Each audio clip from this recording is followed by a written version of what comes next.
Hi, I'm Kelly Kearney with Starry Constellation Magazine, and taking time out of her busy schedule because she's always acting to talk about her new film, indie comedy Yaniv. Please welcome actress Catherine Curtin. Thank you so much for coming today. Oh, well, thank you so much for having me. It's a delight to be here. Really, really. Absolutely. Let's talk about this movie. You play Principal O'Donnell, in this new indie film. How did this project land in your lap? I don't know. I don't know how anything lands in my lap these days. I really don't. I'm dead on honest with you. I've done so many indie films now. Some producer came up to me recently and he goes, "Do you know you've done like, I don't know how many?" He was like, "Over 160 indie films." And I'm like, Have I really? I've been busy. So I think what it is now, it's gotten to the point, I've been around a minute, you know, um, Benjamin Franklin and I are probably the same age. You know what I mean? And Never. so I mean, I think that at a certain point, it just starts to cycle on itself and build on itself. And people find me. And, now with Instagram University, which is like my favorite, a little addicted to Instagram, people can really find me. And if I can get it together to open my DMs, I'm like, oh, yeah, okay, well, contact my manager. And, what's nice too is I think we're living in a time in which the indie scene is so extant that, Yeah. my manager takes it seriously. And I remember when I was a kid, indie films were like, I don't know if you're going to do this.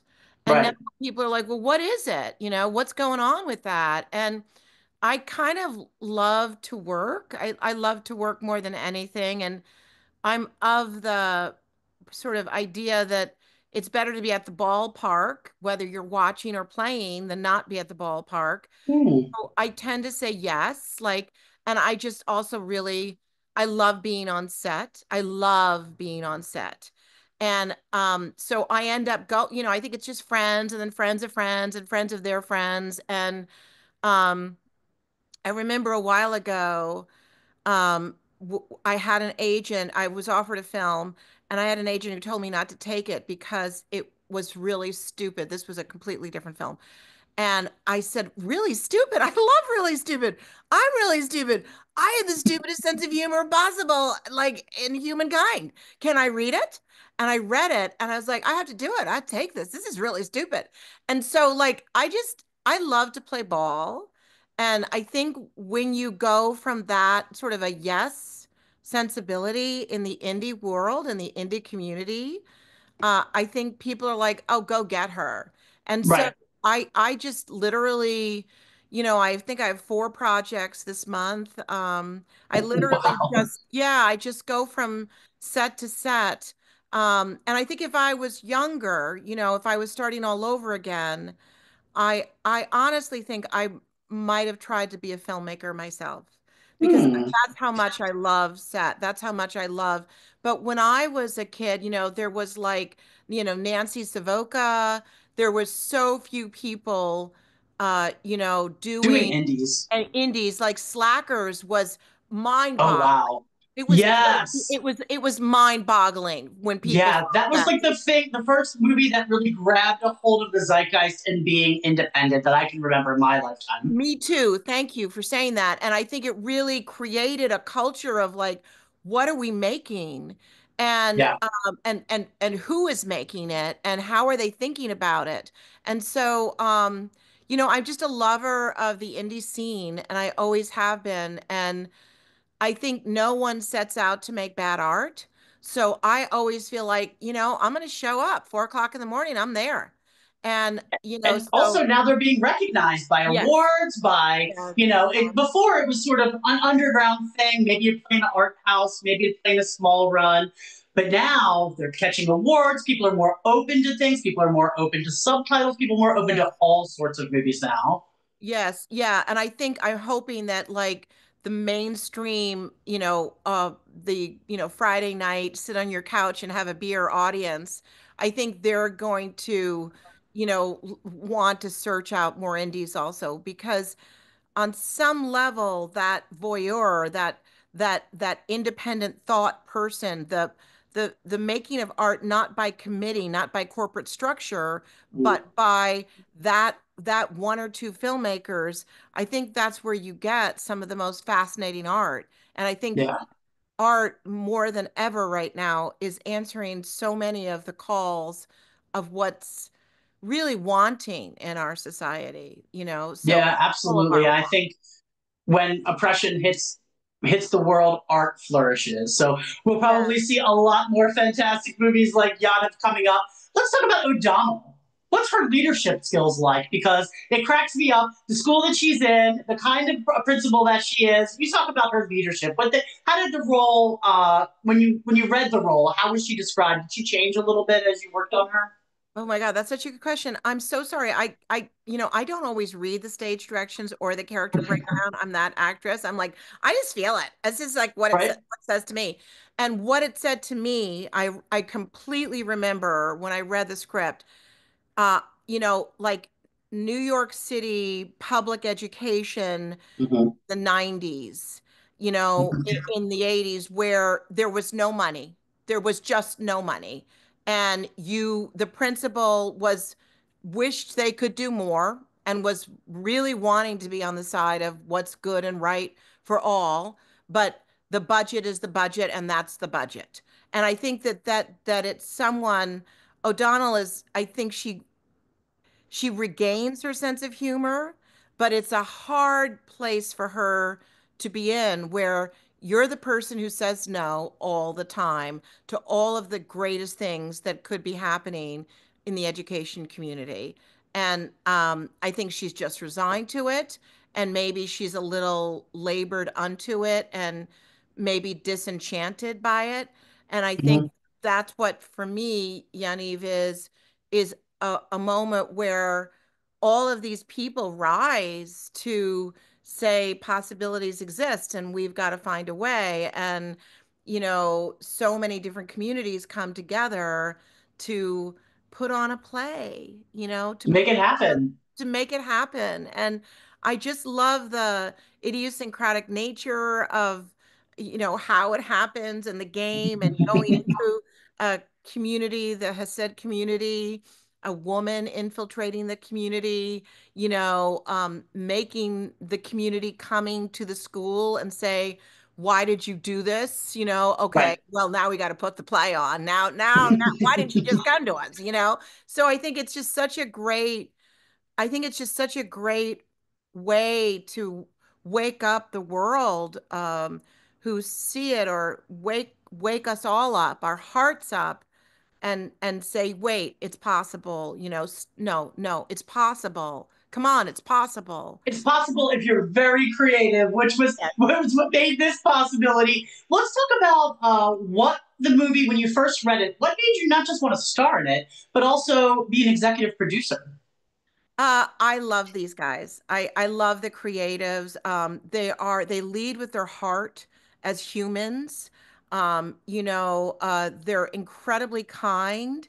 They engaged and involved a lot of students. I think, Yes. which was really important to me. The Hmm. students were working on the film. The leadership of the film could not have been more together, more kind, more caring, more careful, more checking in, and also just brave and courageous. And so that was it for me. I was like, I'm in, You're you know? in. Yeah. And the film, it manages to balance like humor, but also authenticity while giving audiences this look at the Hasidic community, but also the Bronx, which is like two Yeah. subjects that rarely make comedies. Yeah. You don't Yeah. usually see a lot of Hasidic Jewish comedies. You don't see a lot of Bronx comedies. But how did you and your fellow creatives kind of navigate telling this story with respect to community, respect to the culture of Hasidic culture, but also trying to make it funny? I mean, it's tough. That's a tough line to sort of navigate. You're right. I think they're really smart. I just think that's the bottom line. I think they're Thank really, you. yeah, I think they're together, smart, um, caring people, people that others, want to work for. Yeah.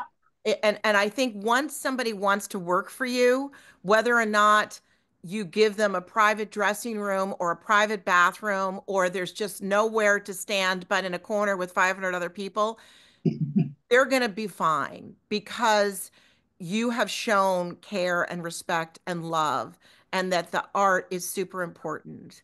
I And think that matters most, right? I In think on a that set. matters. I think that matters most. And I think we get so lost in all the other stuff sometimes. And these guys were so, they were just so caring that, and they were so like checking in with, could we improv a little? Could Mm-hmm. we, is there room to play here? Like, what's happening? How boss is she? How compromised is she? And just a very down to up to wardrobe and Mm-hmm. lighting and makeup and hair, like across the board. I think everyone was so engaged in how to make this great. And so when you do that, it's easy to bring together disparate forces because I think we're all so much more alike than we are different. And once you kind of engage people with care and love and kindness, everybody's just going to come to the table. And, Right. I think and I also feel like, you know, the, there's a lot of misunderstanding of Sure. people from, I have a lot of friends from the Bronx. Half my family was You're from a New Yorker, yes? yeah, New Yorker. I had Mm-hmm. family hit the Bronx in like 1870, when it was really farmland. And it's I think the Hasid community, I think these are communities that feel like maybe sometimes misunderstood, Sure. talked about, marginalized, made into something, like the Bronx, and it's not that, they're not these cliches. And Sure. I think that all of these opportunities that we have to open up stories about each other and about people that have been turned into, oh, those are the guys that wear those hats and, like we need to take down the mirror of the cloak, the veil, the hiding behind and say we're Right. all so much more alike than anything else. And you may choose to live your life differently. You may choose to worship differently. You may choose to, marry differently, educate differently. But it, we are actually like our DNA is 99.9% the same. So Yes. let's just get over it, And that's I what think also you know. it kind of, if I know, I lived in New York, I live in upstate now. I'm familiar with, diversity. New York is a very diverse state. But as you Yeah. get further away, diversity, can kind of fall off a little bit. People are not familiar with different kinds of communities. And so it does fall into stereotypical things with, what people see, what they assume about people versus what they know. If you live in New York, everyone's kind of surviving the city together. It's like the people against this one big entity. Yes.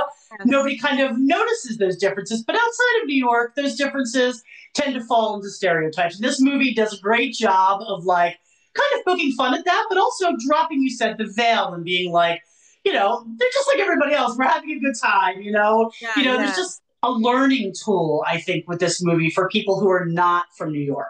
Yes, yes. And I think my favorite scene is when I'm standing outside of the school on these steps in the backyard and up pulls the van with a couple of Hasid guys and they grab, Ben's character and they just throw him in the van and O'Donnell is like, "Okay, well, soon."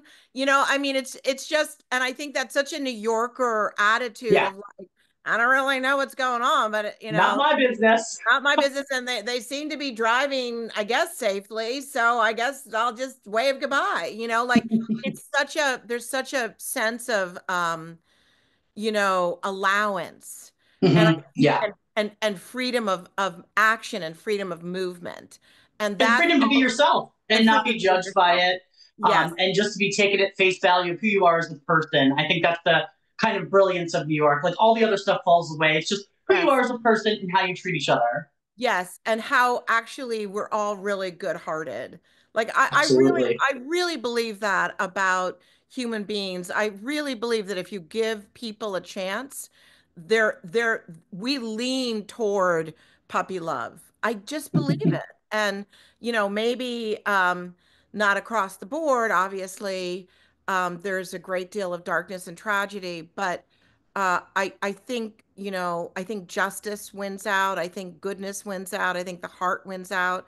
And I think this movie is really like a celebration of all of those things. And when I was young, I was very existential and I lived in the East Village and I wore Hmm. black all the time and I was very goth. I was a wannabe goth. And, So cool though. yeah, and I wanted to do like, really difficult, abstract East Village work, and which is great and has an absolute place in our world. But now I'm like, well, I think I'd really like to just do a happier comedy, like it's something where we can all feel good because we need to feel good right now. The world needs to feel we are suffering from a lack of positivity right now, and It's we are true. we are being swallowed by the ends justify the means, by a darkness, by love all, the golden rule, love thy neighbor.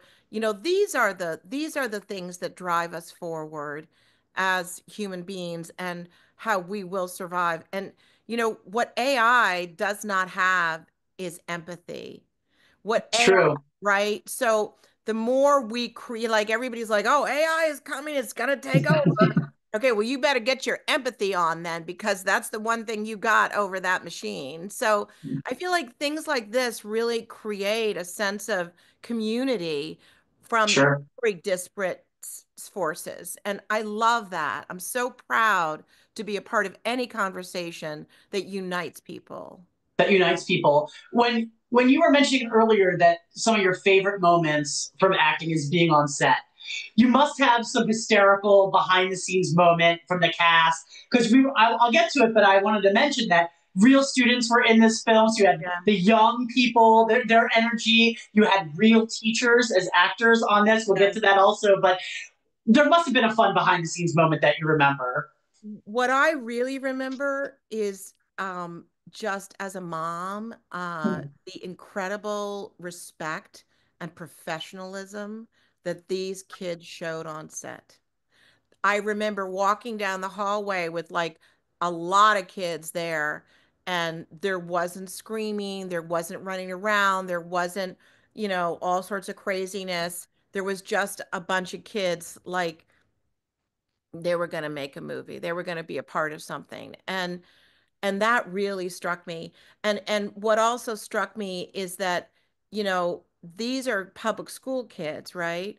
These Right. these are not, your private elite, the children of billionaires. These are kids who, please God, they go home to great homes, but maybe they don't. And Mm-hmm, maybe mm-hmm. they're latchkey kids, and maybe they're a lot on their own. And I taught in the public school system, and people really have that wrong. These are really good kids. And that's what struck me more than anything. And really, really, really just gave me such a sense of like, what a gift, So Yeah. I think we need to give young people more credit. And Mm. especially, they're not all on their phones 24/7. A lot of them are really engaged. All of these kids were engaged. All of them wanted to be there. And it was so exciting. And it was just exciting to be around them. And I felt I love being around young people. I love working with young people. I love working with first-time filmmakers. Mm. There's a language that I don't even understand half the time. I'm like, what is Oh. that like abbreviation for? What are those three letters about? Never heard that. And there's a way of being in the world that, we think kids are we don't always give them credit.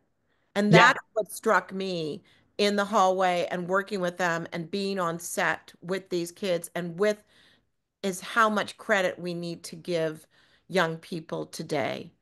And it Um, goes back to judging people based as a whole instead of an yeah, individual, like we were talking yeah, earlier. Yeah, yeah.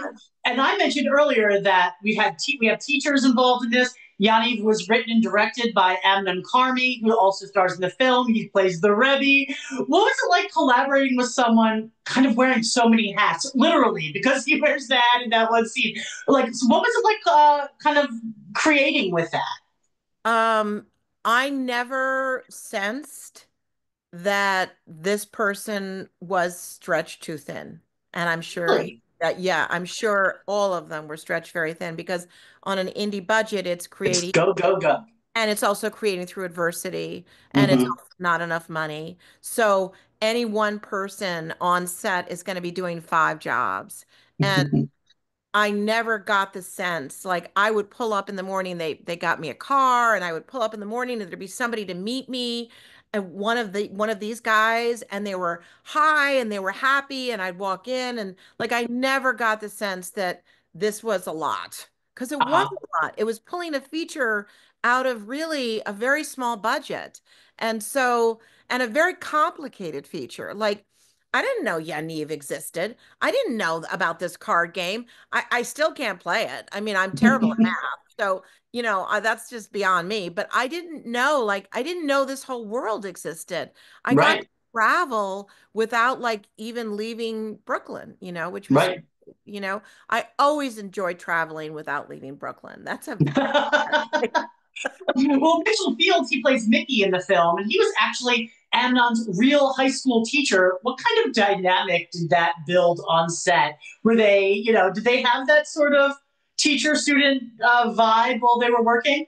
I don't know. For me, I sound like a broken record, but for me, there was only kindness and generosity. And I think teachers, by their very nature, are very they tend to be, not everybody, but they tend to be very moral, very wanting to make things good, very checking in, very much wanting to change the world in a good way. Like teachers don't become teachers because they're making $1 million, right? Right. They become teachers because it's part of some mission from way deep inside them. And when you sit around in a room with people like that, it's really an honor. And there's this great sense of um care, Mhm. Oh, Yeah, and Ben Dukoff, you played O'Donnell most of the time, spent her time with yes, Barry Bernstein, played by Ben Dukoff. Is I it? love He's a real life Bronx public school teacher. yes. Many of his students, like we said, were in the film. Fantastic. What was it like working with all of those non actors? You mentioned that you love the energy, but was it like also a little kind of inspiring to see what because when you're not working with an actor, they respond differently. Actors have a way of responding in scenes. Non-actors can be very spontaneous, very energetic. So what was Yeah. it like kind of bouncing off of that fresh new talent? I love what you just said. I love that you just said energetic and spontaneity because that was really true. And there's a pratfall that Ben's character does in the film. And if that had been like a big time, set, uh that I don't know. Like my heart was in my mouth. Like I watched that and I was like, you're the lead of this movie. I don't know. Do we have a stunt person? Because that's kind of a big fall. And Right. he was like, no, it's great. It's fine. I've got it. I've got it. I can do this. I'm gonna do it again. I'm gonna do it again. And it was just this sense of like, okay, okay, we're gonna do it again. That I just, you're kind of like a little humbled by, I guess. Mm-hmm. It's humbling. Uh-huh. And And so teachers are very adaptable as well. I oh mean, my they have to be because you have the spontaneity of the children. Teachers have to adapt and run with it. So I'm guessing heading off this movie, he was very adaptable. yes, yes, and very adaptable and very kind and very like they were also very efficient. They really got the job done. I was like, I felt like I was in the hands of some really good teachers who were going to get us through this day. I've got to admit to you, because I knew we were going to be fine. Like, when you're being led by a bunch of teachers, you can pretty much guarantee that all of the boxes are going to be checked correctly, and that It's going to work all out. everything's going to work out. All the papers are going to be turned in. All the desk chairs are going to be pushed in. All the lights are going to be turned off. You are with some people who are used to, like you are intimating, some level of chaos where they just simply envelop it, control it, lift it, and make it better, and then keep going. Like, so it was actually really fun and built a lot of, I felt very kind of relaxed and confident about the fact that it was all going to happen. This was all going to happen. Well, So you mentioned earlier about the arts and funding and how, like, in the 90s, we are going through, of course, we're going through that again. Although I'm not sure it ever really, it was never the fruits of, the land of milk and honey and public education, but it's getting back to where we were in the 90s. And the arts are often the first to be cut in yeah, budgets. And yeah, they play such a vital role in a young person's growth, in my opinion, and their development, not just educationally, but also socially. They build families and friendships for life. And in this movie, you can see how important it is to the kids in O'Donnell's school for sure. But as an actress and as a mother, also, in your view, why is it so important to continue investing in art, whether it be in school or in the public schools and arts? And what lasting impact do you believe it has on the younger generation? those are questions that I think perhaps smarter minds than mine. But from my point of view, as a mom, I have a kid in school right now in college, and as Congratulations. oh, thank you, thank you. Yes, yeah, I'm like, but I think that the arts, um, there but for the grace of God go I, because the arts provide a sense of internal connection that is not just of the mind, but goes deeper. And right now, this is everything, right? This is where we are. We get up, we look at it, we go to sleep, we look at it. Kids, I sometimes I would have 4 or 5 kids over because I believe in socialization. I believe in community. And 5 kids would be sitting in my living room, and they'd all be on their phones, like looking down on their phones. And I just thought, okay, we got to order some pizza. You guys got to go down to the garden. You got to go outside. You got to take a walk. You got to turn on a movie. Let's all watch a movie together. So that we do better, like, okay, this is the stupidest example I can give you because that's who I am. But apparently, the Cro-Magnons versus the Homo sapiens, the reason the Homo sapiens survived, even though a lot of us have Cro-Magnon in us because they did intermarry or whatever. I guess it wasn't an official marriage, but I certainly have Cro-Magnon in me. I'm clear about that. But is that the Homo sapiens worked as a community? They came Mm. together. And so if one person couldn't find the watering hole, somebody else could find the watering hole. Or if one person couldn't figure out how to make the cave livable, somebody else could. Or they carried each other. And apparently Sure. the Cro-Magnons stayed in small, isolated groups, and when difficult times happened, they died off quickly. And so I believe the arts are how we create community and how we will survive. We are on the precipice of one of the greatest revolutions of humankind. Like AI, it's wonderful and it's freaking scary because Yeah. it is smarter than we are. And it is Hmm. about, like, if you listen to Eric Schmidt and all of these amazing, the other gentleman who was that created OpenAI, and there's no regulations on it, and there's so much going down that road. And the thing that AI does not have over us, and the thing that will manage and create AI in I think a world where we come together in a healthy way is imagination and creativity and depth of thought, not just data points, not just data analysis, Mhm. not just I know everything. That's the computer Mhm. knows everything, but does it know the truth? And Right. so I think that where the arts are going to take people is to a place where where we will flourish as a society. I think the arts are going to become a survival mechanism for humanity, not just some kind of disposable thing that you do with your time, like go to a museum, it's going to become a life, a way to actually not only existentially, but practically speaking, move forward in a way that we all rise together. And, Sure. you I know, think art has always been a light in the yes, world when the yes, lights got shut out. It was yes, always a way for individual expression when individual expression was blocked or stomped out.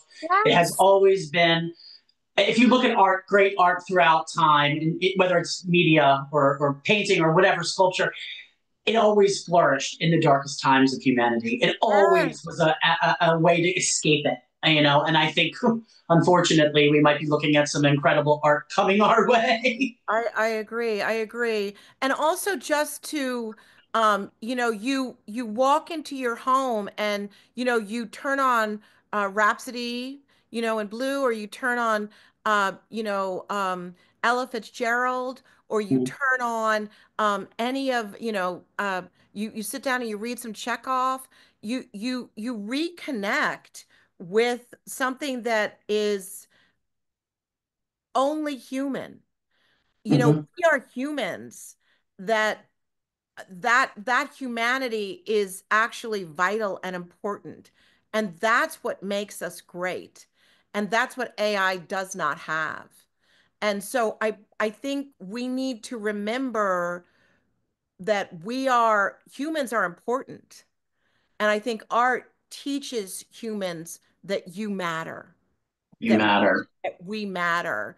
And Yeah. a society, you don't necessarily remember the government, you know, legislation that happened in, 14 whatever, or, 12 whatever, but you remember some of the medieval art.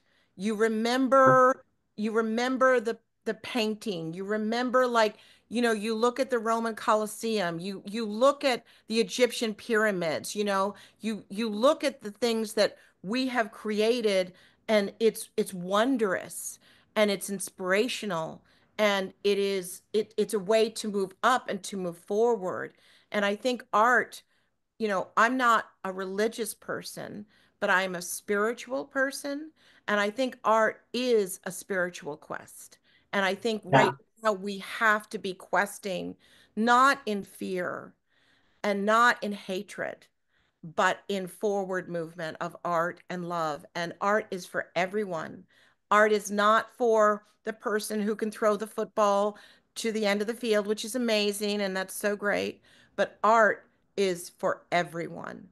It's Everyone. It's the art is subjective to whoever's looking at it. So yeah, there is art for the boy who can throw the football. There is art for the girl who can kick that goal. There yes, is art for everyone. They just have to yes, find it and yes, recognize themselves in it, which is the most important thing. I think that art touches us as people when we can see ourselves in it, or we can feel the emotions of the artist that's playing a role, or painting a picture. I think that you're right, that it is the one thing that separates humans from the darkness, from the machine, from all of those things. It's so important for the future. One of the things about this film that I really liked was it's a powerful lens for exploring identity. It explores tradition, it explores community, it introduces all of it to people. nothing to say anything about the Midwest, but there's probably not a lot of Hasidic Jewish people in the Midwest, you know? So that opens doors to them and they can laugh with it and they can say, oh, I've seen this one time before and now I recognize it. Now I'm familiar with it. If I visit New York, I can say hi. I don't feel comfortable in something that I don't understand. And that is so important right now where everyone is running from things that they don't understand. If audiences walk away with one thought from this movie, what do you hope that is? I really hope it's that you should go on the adventure. Like I just thought the female character, the teacher who she goes into the Hasid car Yeah. where she's not supposed to be, and she wins the day, you know, and she pays off her car loan. I'm like, this is like embrace it and go forward and make an impact, change something, be a part of the change. And whatever that means, whatever that is, whatever that means, big or little. And that's what I really loved about this film too, was that it was the mock heroic. It was not about, I mean, it wasn't Churchill, amazing, and we didn't win or lose any wars here. We didn't we Mhm. didn't fly to Mars. We didn't go to Mars. This was about putting a play on in a school. Like so courageous. And So relatable to so many yes, people who watch yes, it, yes, regardless of where you come from. yes, Just because maybe the people in the film you don't recognize, you don't understand their culture, or you don't understand where they're coming from, or why women are not allowed. You don't understand that. But you can yes, understand the humanity in it. You can understand children that want to perform. You can understand teachers who are desperate. You can understand principals who feel stuck between finance and the children that they're trying to educate. All of those things are universal, and that's what makes this movie, I think, important watch for anyone, regardless if you're a New Yorker, you're Jewish, no matter what. You should watch it. It's a fun watch. yeah. It's a really fun watch, really creative, really like never been in this world before, and you will not ever go in this world again unless you are a part of that community or unless you watch this film. So it's wandering into a completely foreign dimension and just becoming a buddy. It's like a buddy film. It It's is. it's a buddy comedy. Basically, that's what it is. Yeah, And it really is. it Well, really you talked is. about you're going to be you're doing four films right now. You're working on four things. What's coming up that we can keep an eye out for? Oh, you're so sweet. Well, I mean, I have right now out, I have Bad Shabbos, which is Mhm. fabulous. I think it's like, I don't know, it's something crazy. Like, I believe it's in like, I don't know. I don't know, something crazy. Like, don't quote me, but like 80 theaters or something across the country. It's doing really well. That's another comedy. Very funny. Very, very funny. And I'm going out to LA on Saturday to shoot the a film that's so much about human compromise and so much about the fact that like, okay, well, we're all going to sit in this human compromise. So can you pass the potatoes? Like, like, okay, this is it. Like, human beings are really weird. We are a really challenged species. But how did the spaghetti marinara, taste tonight? Because I got some extra Parmesan. It's like, it's just like I love things that throw it all up and just ask that question, and then we're all just left to go, okay, yeah, I don't know what the answer is there. I don't, but I think where maybe there is no answer. And I think that's what art is. Art leans into the inevitable question that is who we are, not the answer. We are Yeah. not like there's no answer for humanity. We are absolutely like, I'm sorry, but we are wacky. But there are lots of questions. We live in the question. And the films that I have coming up, I think all of them really really answer that. And there's another film that I'm start shooting in October that there's a lot of AI in it. But what's so Hmm. great is you don't know it's AI. The filmmaker never, we never know where the AI is, why something is happening, why someone is completely unempathetic, why they're acting like a jerk. Like this is AI among us. And so we can't tell who is human and, who is a robot because the robots have gotten Hmm. so good. And this amazing filmmaker just sort of leaves it at that. And you walk through this film, you go through this film and you don't know who's human and who's a computer. You don't know. Nobody knows. And then at the end of the film, like somebody violently gets killed and it's horrifying. And you're like, oh my gosh, that was horrifying. I thought this was like just like a nice comedy. And it was AI. It was a robot. And everybody's like, you know. Yeah, And yeah. so you're like, okay, here we go. We're you know. So Facing our fears with yeah, this yeah, AI here. yeah, yeah. But that's what I love about art too, is that like, and why I think artists are so smart, so much smarter than I could ever be, but that it's showing, not telling, right? It's not reading an editorial about it. It's not listening to a lecture about it. It's living in the what if. So you get to decide for yourself. So there's no pushing a point of view. And why we really need art today is because I think so many people feel that they have been, you're pushing me to think like you want me to think. And art doesn't really push thought, it pushes questions. It opens Yeah. questions and you decide. You decide. This is all about the viewer deciding. This is not about, and I think we need to respect living in the question more than living in the answer. And maybe that will bring us together in a way that we all feel better about. Like, do we want 500, over 500 um, school shootings in our country right now? Do we want, as of today, sadly, very tragically, very sadly, another one? But do we want to live in a country in which that is happening? That's a question, right? Do we want to be owned by the gun industry? Do we Hmm. want legislation?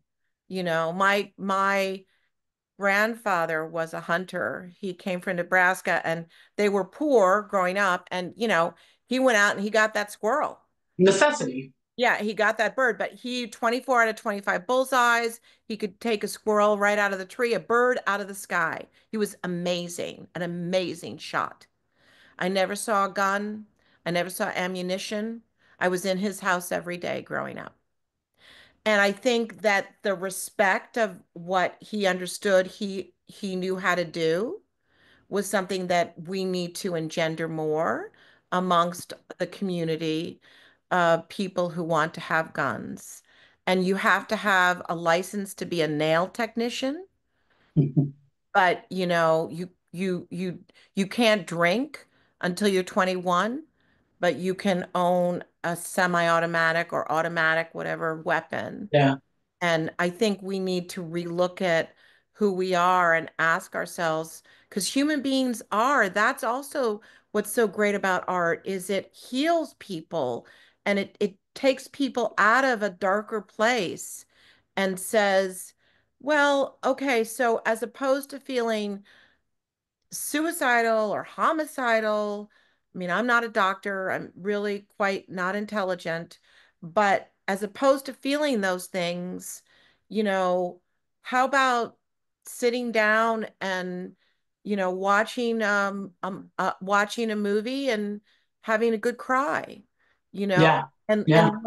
letting art and letting letting it come out. And I think we're so divorced from the heart being important right now, and the soul being important right now, that people are just, it's a cry for help, but it's a cry for help that is going in the wrong direction, and it is being given access to, um, weapons that, not everybody should have weapons. I I just, agree. I fully agree with that. And sad day today for that topic. Very sad, sad day. And sad my day heart goes out today. to all the victims. And when you talk about Yaniv and a film that took place in a school, schools Yeah. are joyous places. They should be places where everybody can go and feel comfortable and, have a few laughs and go to class and learn something and get in trouble and, go to the principal's office. Like that should be the toughest thing. The toughest Yeah. thing would be that, you threw that spitball and now you got to go and sit in the principal's office. That should be as tough as it gets. The toughest thing is coming up to find an underground game to pay for your Yes, school yes, play. That should yes, be the yes. hardest thing you That worry should be about in the school. hardest thing, as opposed to children that are being traumatized and so much worse, So So much worse. we need to prioritize differently in our society.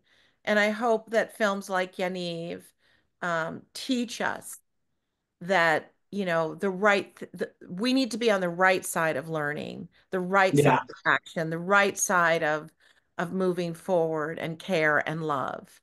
And I And think to recognize the lengths that teachers go to for your children, yes, for yes, students. They go through amazing lengths, and not just underground card games. They go through amazing lengths for your students, for your kids every single day. You yes. know, Catherine, this has been a really profound talk about this, and Oh, it breaks my heart a little bit after what I saw today, this morning. And it's just it's so hard, And as a mother, I'm sure I'm not a mother, but as a mother, I'm sure it breaks your heart, as it does mine, even though I don't have a child. A lot of fans have followed you throughout your career. Like you said earlier, you've been in at least 100 independent films, maybe more, maybe more. When I think about your acting, I think as like a character actor, I feel like you're in everything. I always do. Oh, there she is. Oh, there she is.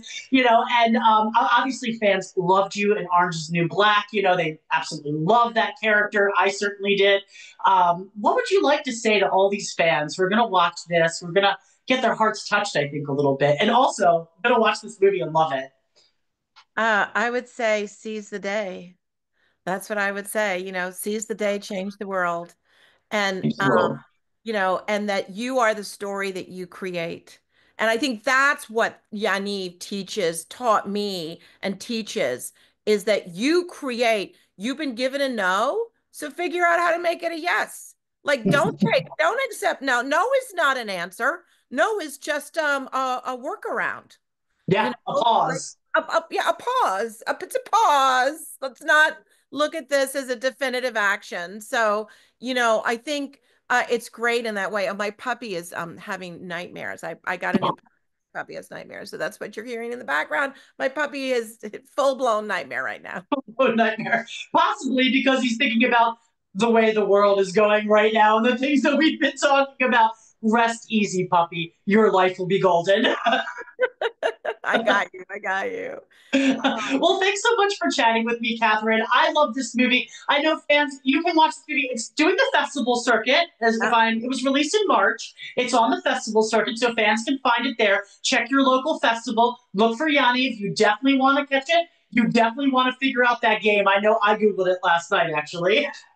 Yes, yes, yes. And I think it's going to be I think it's going into theaters I think it's going to have a really nice rollout in the fall. And I think Okay. it's going to have a really nice rollout across the streaming platforms too. But I think they're going to do a theatrical rollout in the fall and then a streaming rollout. So there will be a way to find this film and see this film. And I think what's also really good about this film, because I believe we're all mothers and we're all fathers, is that you can sit down with your family. This is a family film.